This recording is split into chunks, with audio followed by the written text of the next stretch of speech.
Give it up for Steph.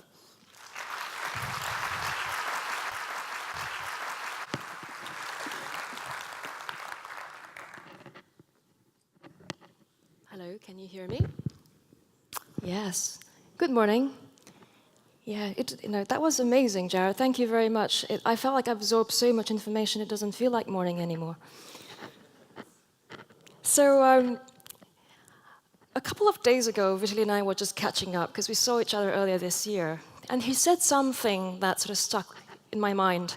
And we're saying that with conferences like these, it's really great. We're in for a treat. We've got 2 days of a brilliant lineup. And all these talks, don't know.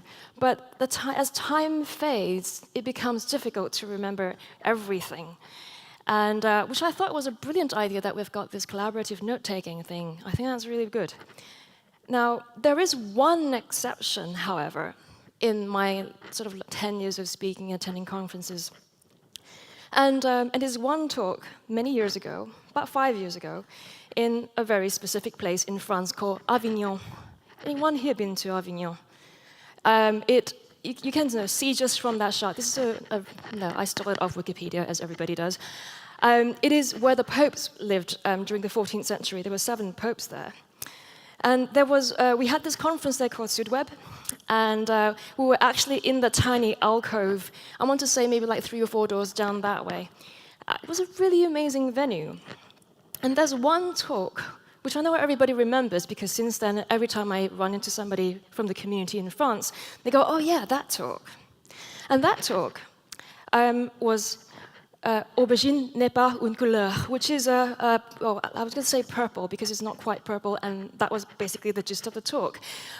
It was a guy named Alain Witkowski who was doing a 5-minute lightning talk about getting the right color reference with his client and all the pains and issues with creating a color palette when what is purple? Is it mauve? Is it violet? And yeah, so that was the talk. However, what was interesting about that particular occasion, and I think that conference is also why I'm doing this talk, change of events, causality. It was because they were great talks that day. I learned a lot from very different people, but it was really difficult to remember everything because memory tends to flush things out that stand out less. And what was interesting was most people were presenting things like they were facts. So if you know sort of the French construct, it would be thesis, antithesis, and blah, therefore conclusion. And Alain on that day was the only guy who told the story. And that was something that sort of stuck in my mind, because up until then, I never thought that could be that important. And I didn't really realize what the impact was and what to do about it.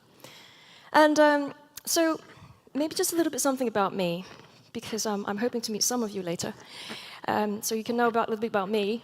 Whenever I go to some place I don't know, I like to pretend I live there. So Airbnb makes it supremely easy these days. Before then, I used to try and get hold of apartments, and that was always a challenge. And I always try and find a place with a kitchen, because what I would normally do is I would go to a supermarket and try and find food in languages that I don't understand. And then I'll try to figure out and see if I can make a meal using interfaces which are probably unfamiliar with, and try to get something I can eat in a kitchen that's not mine. I don't know, some kind of nerdism. I just like working out interfaces that I don't know. And I can tell you, having gone on a little while, the worst interfaces in terms of home appliances are washing machines.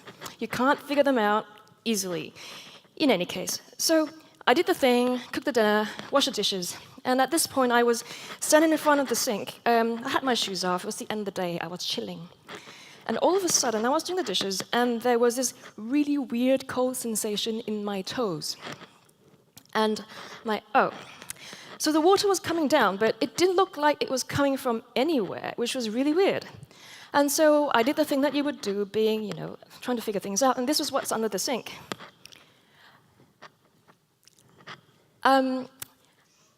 What was really bizarre is if you were trying to figure out where the water came from, it was all dry. And it's like, right, this was the photo I took, and so the owner of the flat wasn't there, but his friend has been taking care of me, and he looked after me. So I said, Jean-François, there's something really weird going on with your kitchen. I don't know where the water's coming from. Sorry about that. Let's see if I can fix this. Oh, that's fallen off. Okay, is it still all right? Okay, hopefully not too noisy.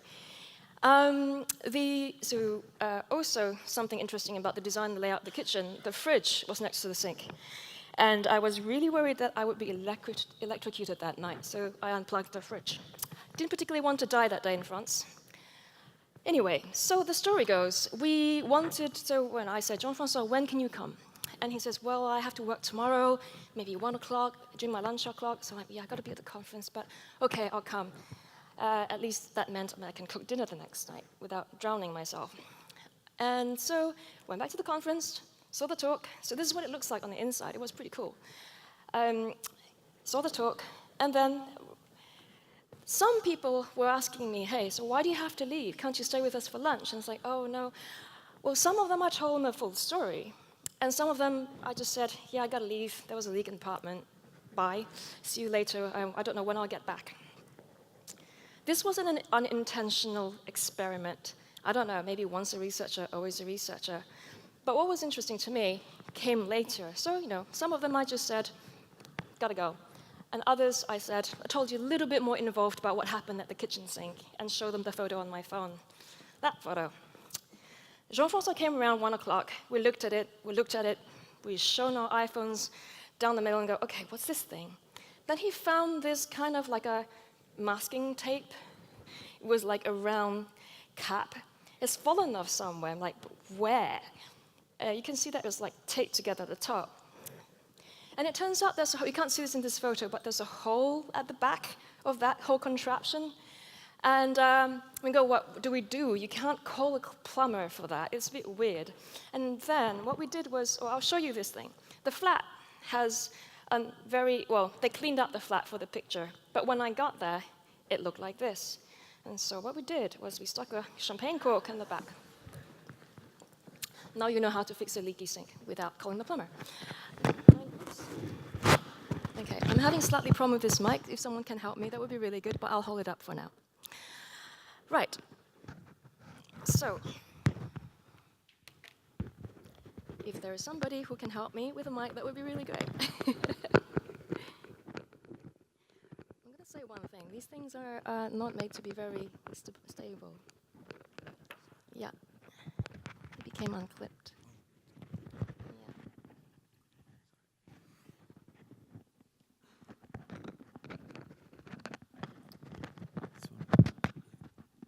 Can you do it?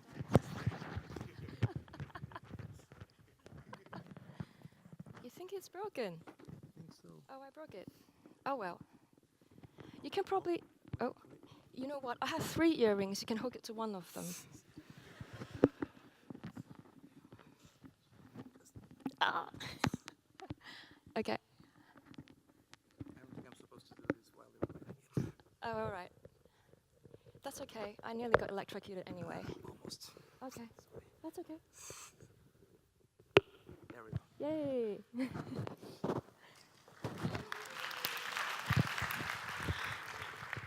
Now I'm wearing it near my eye, so let me fix that a little bit. I swear they don't actually test these things on human beings. I don't know what they're tested on. Okay, let me try. Do that. Is that better? Yeah. Yeah. Yay. Better? Okay. Anyhow. So, here's the question. What's a story? What's an anecdote? And what is a story is extremely interesting when you start asking that question. And we don't often actually ask what a story is, because the moment we hear one, we just know it as a story, right? I told you one, I maybe told you 2 this morning. And the funny thing is, we just sort of know, but how do we know? I'm one of those people I'm not really happy with just superficial answers to things. So this piece of research has taken me quite a few years. So there was a paper that was published at the end of 1980, and it was 2 scientists, William Brewer and Edward Lichtenstein. They were from the University of Illinois in the US, and what they did was they took apart 3 short stories of similar lengths, and seems to be an experiment of grad student going on, but that's what they typically do. They got the students to So they rearranged the sentences in a different way, so it will be the same story, but told in different sequence. Gave all the grad students and said, which one of these is a story? What do you think? And it turns out we identify a story if we detect a tension in the telling, or if you like, call it emotional energy. I'm not going to use the word conflict because that means something different. It's about a change in emotional energy that helps us define what the story is. Don't worry, I'm going to show you how it works. So here's one example. The cat sat on the mat is a very common English thing. I don't know if there's an equivalent Portuguese term that you might use. It might sound a lot more beautiful in Portuguese than in English. The cat sat on the mat is not the beginning of the story, but the cat sat on the dog's mat is. Can you see? John le Carré, British author. But there is this notion, and everyone says this, are we programmed, we're hardwired to understand story. It's something in the wiring of our brains. You get a lot of people writing this. We're programmed through our evolutionary biology, blah, blah, blah, but nobody explains it. This was Steve Portico 2 years ago at User Research London, and he was also doing his story war stories talk. And there was exactly the slide he used. At the top, the first 5 words, we're wired for a story. How? Was the question I had. It crops up a lot. How? Why? It took me a little while. I did find some answers. It was a really, really big book, so I couldn't carry it with me to show you how big it was. And it was the concept of how stories are tied into our evolution. And it was written by this person. And he says, narrative can offer us either particular social information to guide immediate decisions or general principles we can apply in future circumstances. In normal human beings' human language, it really means stories allow us to make sense of complex social situations. Like each of us, we know quite a lot of people, and I guess in maybe older days, we kind of need to know in a shorthand who's related to who, the social dynamics or the social ranking in a place or in a situation, in a tribe, or within a very large family. It doesn't need to be that big. So what's interesting here, we don't actually realize most of the time how close story is to us as in existence. We barely give credit to it. And so in his book, Brian used really beautiful metaphors with animals like dolphins, but I'm going to just stick with cats and dogs, because we started on cats and dogs. Who here are cat people? I can see at the back. Okay, dog people? Yeah, okay, wow. There are more dog people here than cat people. Very nice. What about those of you who didn't put up your hands? Non-animals. Horses? Cows? I think the people who are laughing were the ones in my workshop, because they know how I feel about horses. Let me give you an example. So, your cat. You play with your cats, don't you? I hope you do. Well, whether you're waving a little string at them or a little feathered toy or whatever, I mean, strings always work better and they're cheaper anyway. And dogs, you throw balls at them, you let them chase sticks. And here's the question that we never ask ourselves. How does your cat know that it is play? How does your dog know it's play? How does your cat know that that's not a real mouse? And how does your dog know that that is not a thing that it should, well, it will anyway tear apart and destroy it, but it knows it's play, and we know it's play. It turns out, when you think about it, the ability to play is basically the ability to make up something that is not true, right? It's fiction. The ability to play is the ability to where stories come from. And that's how close it is to all of us as a human race. Fascinating, isn't it? So why? But what, I already went through about the usefulness of it. And I like this particular quote from Dan and Heath. Stories are like flight simulators for the brain. And I mean, they wrote a really good book. It's been a long while since I read it. But essentially, we learn through doing things. But stories are a thing that we've developed. If we can't do the thing to learn the thing, the next best thing is to hear a story about it so we can pretend we're doing the thing. And that's also how we learn. Now we say this. Are there universal stories? Are there things that we can completely share? This is a rabbit hole for me. So let me go through a few theories about how many stories there are. Aristotle, now, is unfair because we lost half of his work on the comedy, so we don't actually know how many he's got, but I counted 4. Norman Friedman is an American author, and he had 14 different types of stories.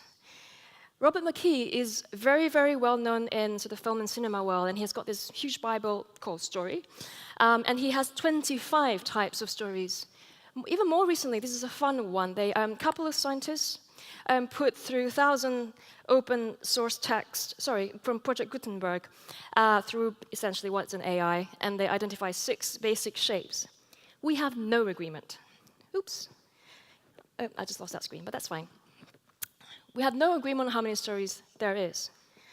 But there are some fundamental similarities about stories, and I'm going to let the expert talk here. This is Kurt Vonnegut. He wrote books like Breakfast at Tiffany's, amongst other things. And I'll let him explain this to you. And actually, what would be really good right now is an audio cable. Let me do that. Let me double check that this is going to work. Yep. And let's go. Well, there's no reason why the simple shapes of stories can't be fed into computers. They are beautiful shapes. This is the GI axis, good fortune, ill fortune. Sickness and poverty down here, wealth and boisterous good health up there. Here's the very middle. Now, this is the BE axis. B stands for beginning.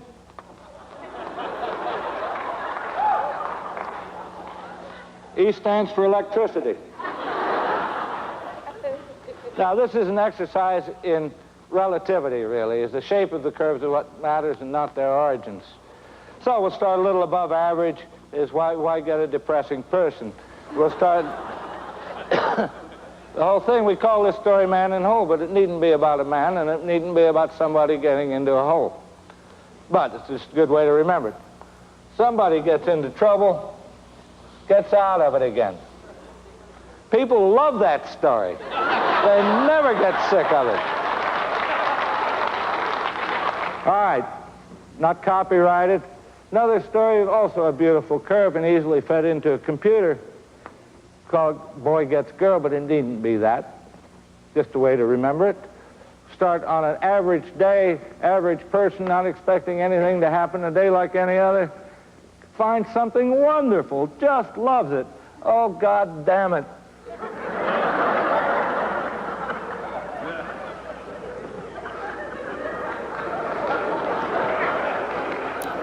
Got it back again. People like that. Now, these are beautiful curves, and this gets a little complicated. Computers can now play chess, so I don't know why they can't digest this very difficult curve I'm going to draw for you now. And it so happens that this is the most popular story in our civilization, Western civilization. As we love to hear this story, every time it's retold, somebody makes another $1 million. You're welcome to do it. Now, surprisingly enough, I've said it's depressing. You know, people don't like stories about below average days and people. But we're going to start way down here. Worse than that, who is so low? It's a little girl. What's happened? Her mother has died. Her father has remarried a vile-tempered, ugly woman with 2 nasty daughters, big daughters. You've heard it. Anyway, there's a party at the palace that night. She can't go. She has to help everybody else get ready. She has to stay home. Now, does she sink lower? No. She's a staunch little girl, and she has had the maximum whack from fate, which is the loss of her mother. She can't go any lower than that. Okay, so the fairy godmother comes. Gives her shoes, gives her stocking, gives her mascara.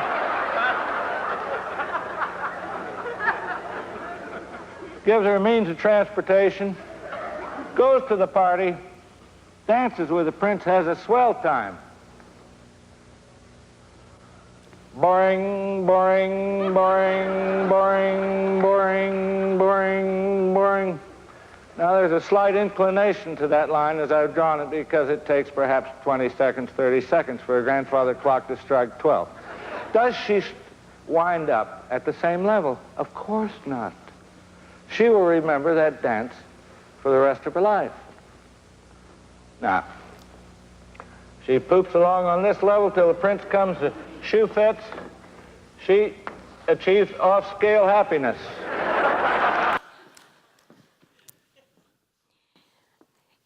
I tried to do it again. Yes, good video. Now, it'd be really nice if we could record that and set it to code. Oh, well. So, what is essentially what he's saying, remember, is energy, right? We talked about this at the very beginning. A story has tension. And there are different shapes. We don't really know how many, and maybe that is a good thing, because I think that if the day we can identify exactly how many stories there are, we'd probably be bored of each other by then. There is a thing that comes up a lot in any discourse about storytelling, especially when I've read articles related to user experience and how we should design alongside story. And it's this thing. This is my rendition of trying to clarify what it is. It's the 3-act story structure. You all know it. Every time you turn on Netflix, it's probably one of these. Every time you go to see a movie, especially one from Hollywood, is probably one of these. The idea is you have the setup, you introduce the characters, you introduce the scene, and in some cases with TV series, often that's already done a little bit earlier, so you have like a 3-act within the 3-act, if you like. Then things happen, more things happen, you have a climax, you have a conflict, usually a car chase, or a space chase if you are Guardians of the Galaxy. Something happens, basically, a big fight, and then, oh, we're all right again. The hero wins, the villain dies, that sort of thing, right? There's one thing that massively bothers me about this curve. In the last few years, I've been speaking about and thinking about it. What is it with our narrative structure that in order to arrive at resolution, we must go through conflict? It says something about maybe about the times we live in. I wouldn't go into that. No, that sort of stuff you need to get drunk to talk about. But it says something, doesn't it? That we have this structure that is so embedded in our cultures, in our storytelling, that you need to go through conflict in order to get to resolution. And sometimes we don't even know when that is, if it's in real life and not on a screen. It took me a little while to find it. There is an alternative. And I think, for what intents and purposes I will illustrate later on, this is probably more useful to us as designers in terms of a structure, and that's called, I shall attempt to pronounce this correctly because I'm not Japanese, Gishotenketsu. What it is a sequence of words because in Oriental languages it is, you sort of cobble them together to some degree. And it breaks down like this. You set a scene. The scene and the background and the backdrop allows the characters to rise to the fore. You get to know the characters. There's a climax, but it's more like a contextual shift or perspective shift that doesn't have to necessarily do with the first two things. And then it resolves once you understand, once new perspective allows you to understand what the new situation looks like, because now you've got a new set of eyes or new perspective. It is very different to how we approach story. Now, this, interestingly to me, has a Japanese name, but it essentially covers all the Chinese, Japanese, and Korean sort of classes of stories. When I found that, I think I understood why my mother would spend months on end watching Korean drama, because I'm guessing that it goes on and on and on and on and on and on. And, well, the story structure allows you to do that. There's no big, huge fight, conflict, and resolution. It goes on. So the shape is more like this. You introduce, there's a development where you sort of flourish into the story. There's a twist, again, context change, perspective change, and you resolve. All right? We'll come back to this.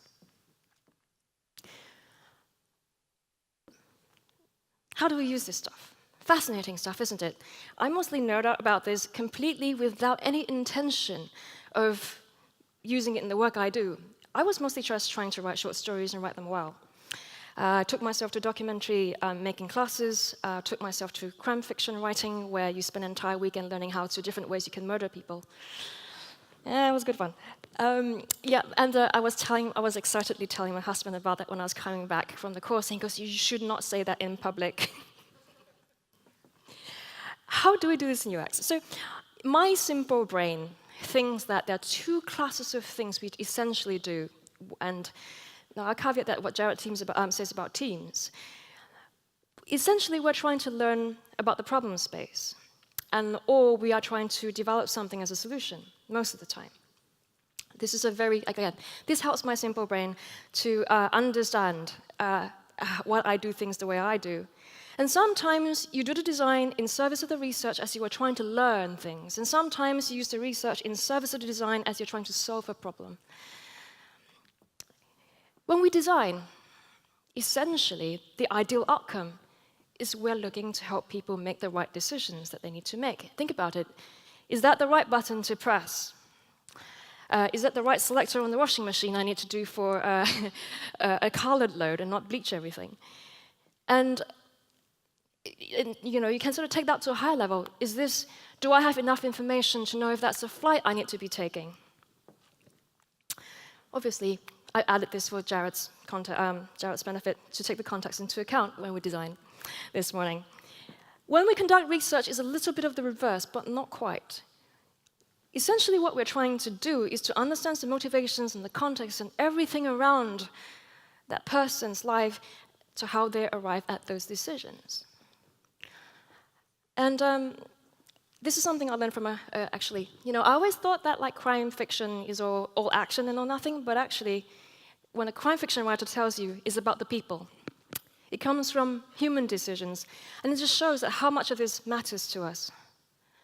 Yet, when we think about our tool set, especially in research, we classify them as attitudinal or behavioral. We think, okay, these are the stuff that people say they do, and these are the things that we know they do. Behavioral, and I'm saying it can be qualitative or quantitative. You can use analytics to look at behavior. You can do usability tests. You can go out and observe. You can do ethnographic research. And then, you can do your survey or any other means to see what people say they do. You can do that in sort of classical interviews as well. But I felt like when I understood story, I also understood that when we ask questions, we are only asking them in a really narrow context. Very little is known. There is a theory somewhere. So most of you might have come across work like, what was his name? Predictively Irrational. Thank you, Dan Ariely. There is a theory out there. That theory killed narrative understanding of the world in terms of economics. So that's an interesting thing. I wish I could find that paper again. It sort of got lost in my browser history, as things do. In short form, story is the ultimate mental model that we have barely started to explore. There are some tools we can use now, and I borrow a lot from the people who work with story and fiction because they are the experts. I'm just learning. This is actually from, I lifted it with permission from the teacher of he was teaching short story writing courses. And he says, most stories come down to three things. What's the character? Where's the place? And what's the plot? And from my little brain, I think plot, if you think about causality, events over time, that's what plot is. And so when you're in a situation, when you're listening for someone, whether you're trying to do some research or trying to understand your user's motivations, actually this is a really good thing I have used. If someone talks about someone that had an influence to them, I ask about that someone. If they talk about a place, I ask about a place. If they talk about a sequence of events, like process, I ask about the sequence of events. There are other ways to think about it too. Once you know these little magic formulas, it becomes a lot easier to share knowledge with your team or to get your team to listen out for stuff. And for me, actually, it's been massively useful in trying to involve stakeholders in understanding and building empathy. What drives your train? is Yolanda Baca was a documentary storytelling. No, sorry, she ran a masterclass on documentary storytelling. She's an animator as well. What is the thing in all that you know that produces the emotional energy so that somebody can connect to it? And she had a formula too. She said, is it plot, is it character, or is it question? And frankly, in what we do with user research and UX, a lot of it can be question-driven, but you might end up talking about the people instead, and that's totally perfectly fine. One of the techniques that I picked up happens to be part of the Jobs to be Done framework. As you can see, I'm not talking about to be done right now, but if you've got questions about it, feel free to stop me afterwards. The switch interview technique that was run by Bob and Chris for a while at the Rewired group was a narrative structure. And I think they stumbled upon it without knowing what it is, although Bob was a very good storyteller, so I sort of picked it up immediately. That was what he was thinking, even though it wasn't the language he was using. By then, I was studying story structure, so I identified it straight away. And that was why this technique is powerful. Now, whether you decide to use this technique, the sort of interview technique, in the context of jobs to be done or not, it can still work. And to highlight why, I'm going to show you a snippet of the type of setup that Chris would do in order to prepare the participants to think about the detail that they'll get into.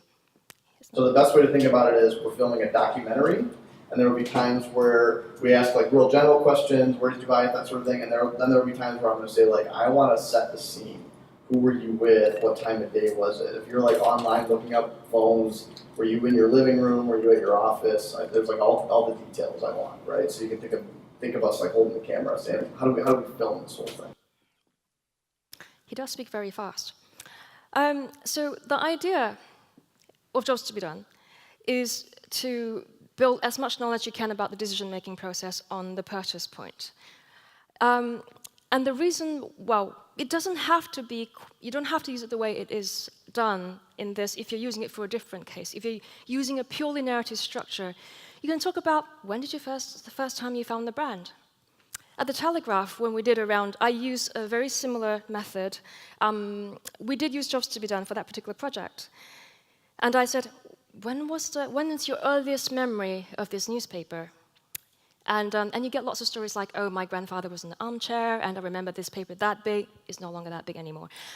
And you get all the emotional stuff and all the attachment that comes out to it straight away within the first 5 minutes of a conversation with somebody. It's a great rapport building tool, and you get people to say, this conversation is about you. The story is about you. You can ask about the first awareness. When was the first time you came across this thing, thought about this thing? And the interesting thing about stories is it can happen at any point, right? You can start at any point. And for me, when I try to analyze what people say, I often go back to the triangle. Again, it's a very useful tool to just pick it apart. Or I like other models like the Cartman drama triangle. This is particularly helpful if you have, say, someone struggling with the software, calling help desk. Who's the rescuer in the situation? Who's the victim? Who's the persecutor? There are also many archetypes you can choose to use and borrow, but I kind of like this one because it does help with the stuff we tend to work on. I've already mentioned it really quickly, but one of the things to note is stories don't come in the same order, and you can analyze a story in terms of, well, actually, most of the stuff we already know, that when you watch a film sometimes, the time sequence of events is not necessarily the event that things happen. I'll give you a very simple example. In the books from the 1970s, if you pick up a crime fiction written 30, 40 years ago, you read a book for about a third of it, and then somebody dies, right? So, you take the time to know who everyone is, who's who, who's married to who hates who, and then somebody dies, and you go, oh, who done it? What happens now? First scene, dead body. Discourse order versus event order. And then you work backwards from there. There are other frameworks you can use. Some of them are clunkier than others, and this is where it starts getting a little academic. But I borrow certain things like, what's the consequence? What's the reaction? It's right at the bottom there, so it might be hard to read. And things like, so what? How do you evaluate a situation based on what the story is? And what does it all mean? Give you a case story. Where are we doing for time? So, Talk London is a platform in London, where members, citizens, basically can contribute to policy discussions. And I did a little bit of work with London Gov in the last year or so, and this is one of the other things that we were doing. As usual, the business context is quite, how do you say, removed from the end user needs. Essentially, what they were trying to do is to move everything to one CMS rather than keeping two, because it was too expensive to keep two. And that was, and one of the things they were worried about was, Talk London was an independent brand and platform. It's for the citizens. If you tuck it under the mayor's office website, would it be negative trust? Would people trust it less? Which is an important point on sort of citizenship involvement on policy issues. And so what we did was we talked to people who were already using the platform. It was very much like, it's not much to look at. This is the old version. And actually, when you're looking at this, you couldn't even realize that there were discussions going on. So there were lots of discussions throughout like a forum, and there were lots of surveys and polls, and that wasn't coming up at all on the original site. So we also thought it was an interesting opportunity to redesign the site, especially that it has to fit in the templates of the new CMS. And what we did was we got people who used the platform already and people who had propensity to use the platform. Now, that takes a little bit more work. We looked for people who were already engaged in civic discussions. So they might be talking to their friends, or they might be using Facebook to talk about issues like air pollution, cycle lanes, other things, homelessness on the streets, that kind of thing. We found them, we got them in, we talked to them. We talked to them for a good hour, and it was maybe like the first half was on their story. How did you start caring about the city? What was the thing that made you care? And it was really good because the stakeholders were in the next room listening to this, and then they started to recognize, why do people even use our stuff?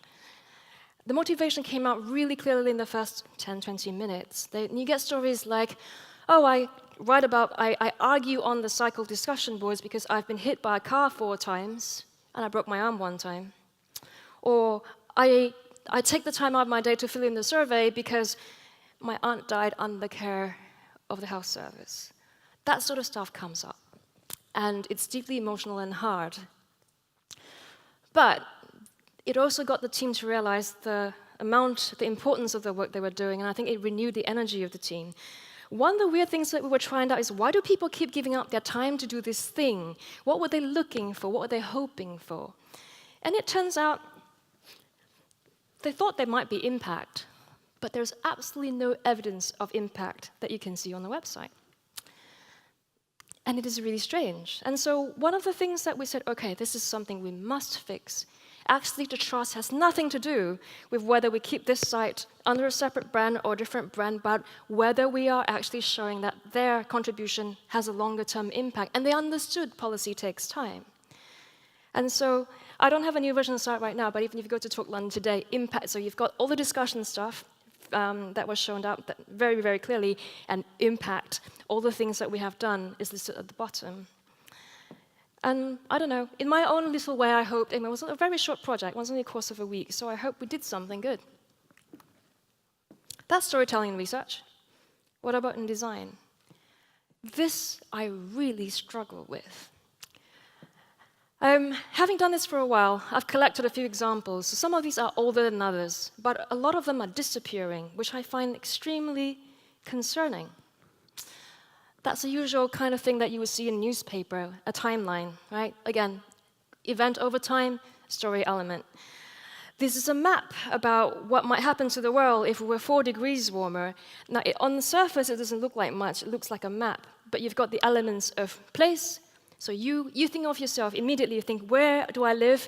What's my world going to look like when it's 4 degrees warmer? So I keep really picking depressing examples. My apologies. It seems to be where all the good stories are. Like we said, we go through conflict to get to resolution somehow. And so you automatically place yourself because this is in the future, so there's an element of time. This is actually one of my favorites. What's Really Warming the World, and it was a plot of the evidence that they were able to find over time, and different things to see, which thing was actually contributing to global warming.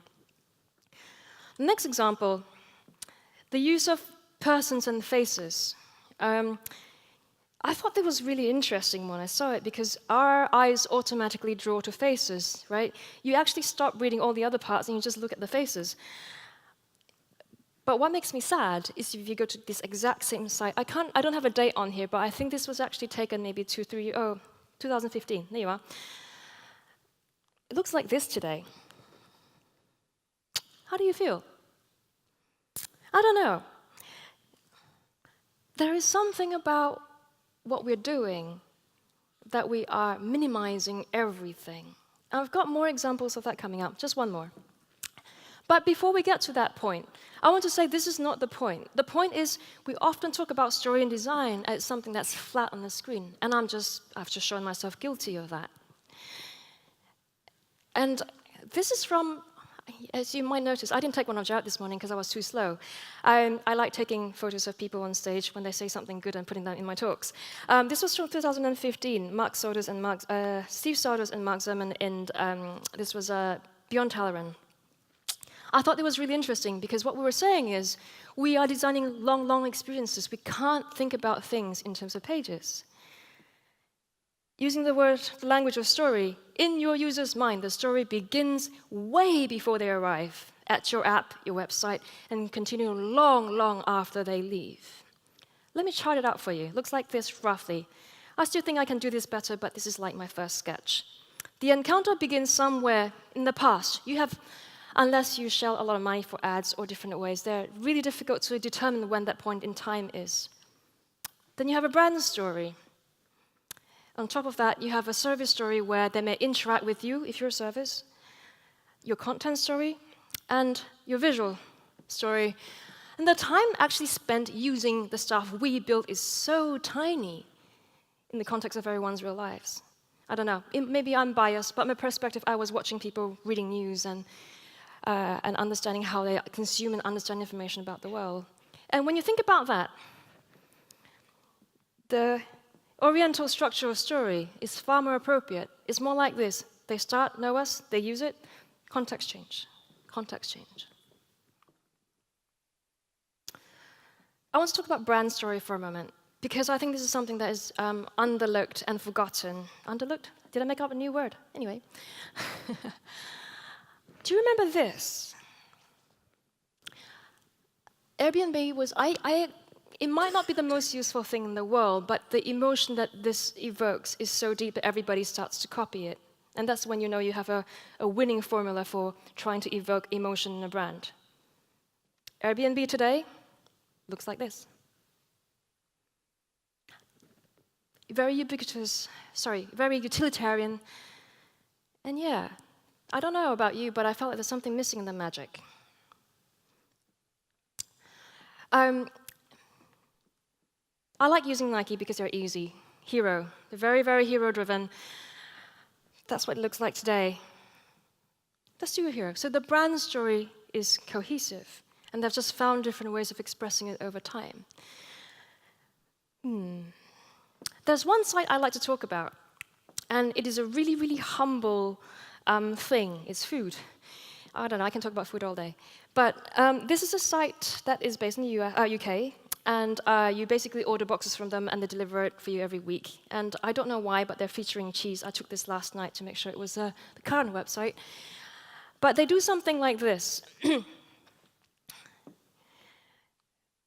Yes, it's about lamb, but this is the farmer that brings up the sheep where your lamb comes from. So you know the place, you know the who. And do something like this, very carefully, which I'm not reading through all the words because there are lots of words. They tell you what your cherry tomatoes are like, and they also tell you who makes them and how and where. Let me read you a tiny little bit. The Wild Country Organics is a modern organic family farm by Dr. Adrian Izzard. The word doctor is not a typo. He has a PhD in biological science. Very, very specific information. So all of a sudden, these are just not any cherry tomatoes. These are special cherry tomatoes. You get them in your box. It's a very different type of experience when you start using and thinking story in a brand situation. I can go on forever. But I think I have a time limit that I might have gone over by now, given all the technical problems. Anyhow. Big data, AI, everyone is scared of AI. Everyone is scared of drones. I don't know. Although I have found an interesting conversation, an article by Joe Ito that talks about the fear of machines is actually also a Western construct. That said, as I hopefully have illustrated, stories are a very, very human thing. And I think I don't understand why we don't use it more. To close, I'm going to share with you a really short snippet of an audio recording. Bridget Kendall is a BBC diplomatic correspondent, and she was just interviewing Will Self, who's an author. I kind of like what he has to say. But nonetheless, we do have a big sympathy for the narrative, don't we? The idea of a story, that something happened, it carried on, it finished. And it feels as though in your novels you're saying to the reader, I want you to work a bit harder than that. Well, no, it's not so much that. It's just, Oliver Twist, lost in central London, just happens to meet his grandfather. I don't know about you, but my life really doesn't seem to have had a plot. Certainly not a plot that turns on coincidence in a big way or serendipity.